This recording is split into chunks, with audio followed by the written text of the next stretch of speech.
Finally one পিসের ওই এপিসোডটা চলে এসেছে যে এপিসোডের জন্য আমি এত অপেক্ষা করতেছিলাম। ব্রাদার বিশ্বাস করেন ভাই, এই যে লাস্ট এপিসোডটা ওয়ান পিসের আসছে, এই এপিসোডে স্যাটার্নের এন্ট্রি, তার সাথে লুফি ভার্সেস কিজারু এবং তার সাথে জোরো ভার্সেস ওইখানে লুচি, এন্ড এই ফাইট গুলা মিলে এই এপিসোডটা one of the best episode লাগছে আমার কাছে ভাই। বিকজ অফ আপনি নিজে রিয়েলাইজ করেন ভাই, এই এপিসোডের ভিতরে আমরা কি কি না দেখেছি। যেখানে দেখেছি আমরা স্যাটার্নের একটা গ্র্যান্ড এন্ট্রি এবং তার সাথে আমরা দেখতে পারছি এখানে কিজারু ভার্সেস লুফি, যেখানে লুফিকে কিজারু একটা থ্রেড মনে করতেছিল ভাই, তাকে তার কাছে খুবই ছোট মনে করছিল এবং তাদের ফাইটটা কিন্তু এর আগের এপিসোডটা থেকে শুরু হয়ে গেছে, অর্থাৎ 1127 নম্বর এপিসোড থেকে শুরু হয়েছে এবং 1128 নম্বর এপিসোডে এসেও কিজারু মনে করতেছিল যে আমি তার কোনো লেভেলেই নেই এবং এতক্ষণ যাবত ফাইট করার পরেও কিজারু তাকে মানে অ্যাটাক করতে যাচ্ছিল। ওকে, আমি বুঝতে পারতেছি যে অ্যাটাক করতে যাচ্ছিল, বাট ওইখানে সে অ্যাকচুয়ালি ফিল করতেছিল ভাই যে আমি এইখানে বর্তমানে লুফির কাছে কিছুই না ভাই, কারণ লুফির যে গিয়ার 5 এর পাওয়ারটা, ওইখানে লুফি জাস্ট তাকে মানে এক ধরনের হাস্য মজার পাত্র বানিয়ে ফেলেছে ভাই। সে তার প্রত্যেকটা অ্যাটাক তো ডজ করতেছে এবং তার সাথে এমন ভাবে তার প্রত্যেকটা অ্যাটাকের জবাব দিচ্ছে যে তাকে সে কিছু মনেই করতেছে না। এটাই হলো গিয়ার 5 এর পাওয়ার ব্রো, এন্ড এই পাওয়ারটা দেখার জন্য আমরা এতক্ষণ যাবত ওয়েট করতেছি। সেই লেভেলে নেই সে, সেটা জানার পরেও সে এখানে লুফির সাথে ফাইট করতেছে এবং ফাইনালি গিয়ে লুফির সাথে ফাইট করার পর ওই সময়টা ভাই আসে যেখানে জাস্ট লুফি তার হাকি ইউজ করে এমন একটা পাঁচ কিজারুকে করে ভাই, লিটারালি মাথার এই পার্টে ঢুকে এই পার্টে বের হয়ে যাচ্ছিল। এন্ড ওই সিনারিটা দেখার পরে আমি টুইটারে কিছু ঘাটাঘাটি করতেছিলাম এন্ড টুইটারে দেখতে পারলাম সবাই জাস্ট এই যে ঘুষিটা আছে এই ঘুষিটা নিয়ে কথা বলতেছিল এবং অন্যদিকে আরেক দল আছে যারা সানজি এবং জোরোকে নিয়ে কন্ট্রোভার্সি টাইপ করে এবং এইখানে সানজি ফ্যান যারা আছে অরিজিনালি তারা কিন্তু জোরোকে ক্রিটিসাইজ করে এবং জোরো ফ্যান আছে তারা সানজিকে ক্রিটিসাইজ করে। আই থিঙ্ক এই মানুষগুলাই আছে যারা অরিজিনালি এপিসোডের মজাটা না নিয়ে তাদের নিজেদের ভিতর লড়াই করে। অরিজিনালি তুমি এপিসোডের মজাটা নাও, তাইলেই তো তোমার মানে সানজি এবং দুইজনের হয়ে দুইজন ফাইট করতে হয় না। আমি জানি যে এখানে অ্যানিমের ভিতরে দুজনের কিছুটা লেগে থাকে সবসময়, বাট রিয়েল লাইফে আমাদের লাগা উচিত না ভাই। বাট তারপরেও ভাই তাদের কাজ তাদের করতে দেন এন্ড আমাদের কাজটা আমরা করি।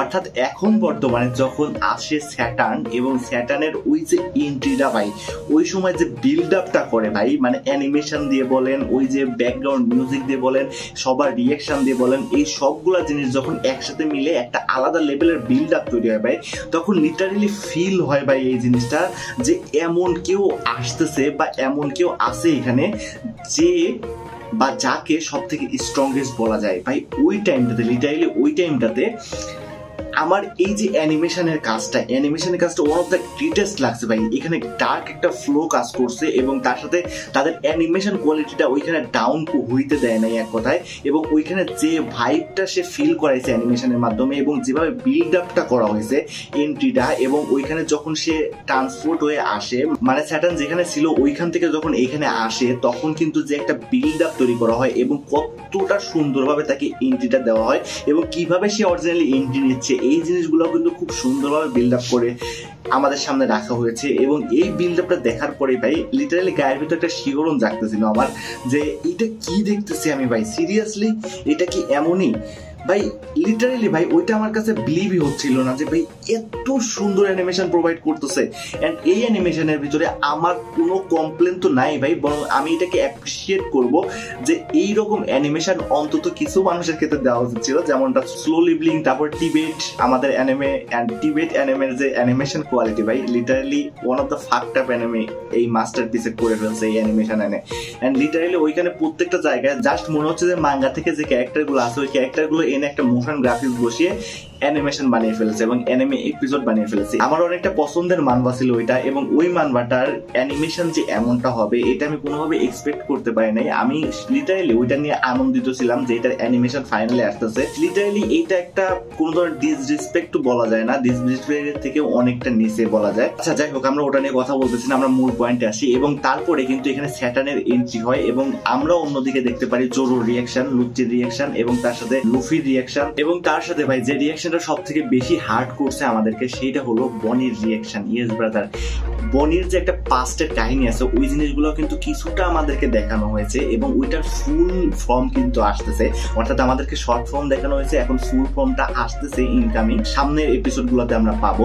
সুতরাং ওইখানে যে বনির পাস্টের যে ঘটনাগুলো আছে সেই ঘটনাগুলো দেখলে আমরা সব থেকে বেশি আঘাত পাবো ভাই। এন্ড যারা অ্যানিমে ওয়াচার আছে তারা not ready for that brother. Literally ওই যে ব্যাকগ্রাউন্ড স্টোরিটা আছে, ওই ব্যাকগ্রাউন্ড স্টোরিটা আই থিঙ্ক সবাইকে কাঁদিয়ে ফেলবে এবং তাদের চোখ দিয়ে, যারা ওয়ান পিস ফ্যান আছে তাদের চোখ দিয়ে এক ফোঁটা হইলেও পানি পড়বে, I think so. Because of যারা মাঙ্গা পড়ছে তাদের সবারই রিয়েকশনটা ঠিক এমনই ছিল যে এর থেকে sad story I don't think so যে ওয়ান পিসের ভিতরে আর দেখানো হয়েছে আমাদেরকে। এবং তার সাথেই কিন্তু এখানে বনি আমাদের স্যাটার্নকে একটা স্ট্যাপ করে দেয় তার শর্ট দিয়ে, এন্ড ওইখানে শর্ট দিয়ে স্ট্যাপ করে আই ডোন্ট থিঙ্ক সো কিছু হবে, বিকজ অফ আমি মাঙ্গা পড়ছি ভাই, এন্ড মাঙ্গার ভিতর তো কিছু হয়নি, এখানেও কিছু হবে না আমি জানি। প্রথম এপিসোডে তার এন্ট্রি এবং প্রথম এপিসোডে তাকে ঢুকিয়ে দেওয়া হয়েছে ভাই, ঢুকিয়ে দেওয়া হয়েছে বলতে আমি অন্য কিছু বোঝাচ্ছি, আপনারা জানেন। তো এখানে তারপরে কথা বলে আমাদের জোরোকে নিয়ে, জোরো কিন্তু তার হাকি ইউজ করতেছিল লুচির সাথে ফাইট করার সময়, এবং এই লুচির সাথে ফাইট করার ওই মুহূর্তটা মনে করে দিচ্ছিল আমাকে বারবার, যেখানে প্রথমবার লুচির সাথে ফাইট হয়েছিল জোরোর, এবং জোরো ওই আগের লেভেলে নেই, এইটা কিন্তু খুব ভালোভাবে বোঝা যাচ্ছে। এবং এইখানেও জোরো ও লুচিকে যে পরিমাণে অপমান করতেছে এই জিনিসগুলো দেখার পরে আমার মনে হচ্ছিল লুচি তোর বেঁচে থেকে আর লাভ নেই, তুই মরে যা। তারপরে লুচি এখানে ফাইট করতেছিল জোরোর সাথে। এই জিনিসগুলো সত্যি মানে দেখার পরে মনের ভিতরে একটা আলাদা লেভেলের এক্সাইটমেন্ট কাজ করে, যে এই জিনিসগুলো সত্যি কথা ভাবলে অনেকটা অবাক লাগে। এন্ড ইয়েস, আমি জানি এটা অ্যানিমে এবং আমাদের এনজয়মেন্টের জন্য এটা তৈরি করা হয়েছে, বাট তারপরেও ভাই ওই সময় থেকে দেখে আসতেছি তো এখন তো একটু মনের ভিতরে এক্সাইটমেন্ট তৈরি হবে, এটাই স্বাভাবিক। তো তারপরে আমরা এখানে আরেকটা জিনিস শেয়ার করতে পারি, সেটা হলো কি শানজির যে অবজারভেশন হাকি ইউজ করে এখানে বনিকে বাঁচানো, এন্ড সবার মাঝখান দিয়ে বনিকেই সে শুধুমাত্র বাঁচায়। এন্ড এই জিনিসটা নিয়েও ট্রল হচ্ছিল, আমি দেখলাম টুইটারে ট্রল হচ্ছিল। এন্ড এই জিনিসগুলোর ভিতরে আমরা না পড়ি, আমরা শুধুমাত্র অ্যানিমে দেখি এবং অ্যানিমে এপিসোডগুলো এনজয় করি, ওইটাই আমাদের জন্য বেস্ট হবে। সুতরাং আমরা কোনো ধরনের কন্ট্রোভার্সির ভিতরে না যাই। তো এই ছিল আজকের রিভিউটা, আশা করি আপনাদের রিভিউটা ভালো লাগছে এবং কারা কারা এপিসোডটা দেখেছেন ওইটাও কমেন্ট সেকশনে জানাবেন। সো দেখা হচ্ছে পরবর্তী কোনো ভিডিওতে, ততক্ষণ tata bye bye, see you again, and আপনাদের মতামতগুলো কমেন্ট সেকশনে অবশ্যই জানাবেন।